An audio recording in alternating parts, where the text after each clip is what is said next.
So in the main arena, which got judging taking place in a couple of first classes.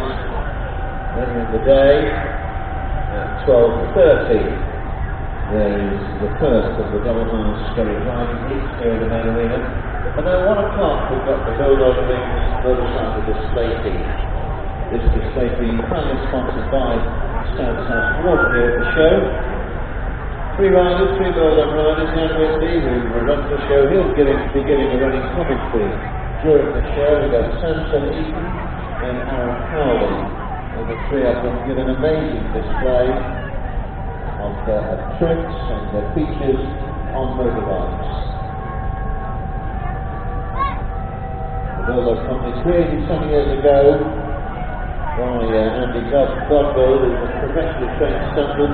He's worked on numerous films and TV shows such as Thunderbirds and the Tomb Raider 2 in Captain America. And he started this Bulldog Company, and now they're all over the country, indeed all over Europe, performing shows and events similar to this one.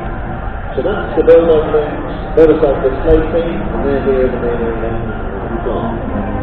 Then later in the afternoon we've got Showground, followed by a parade of hounds at 3:15. The Grand Parade of Livestock, famous ones about Stafford.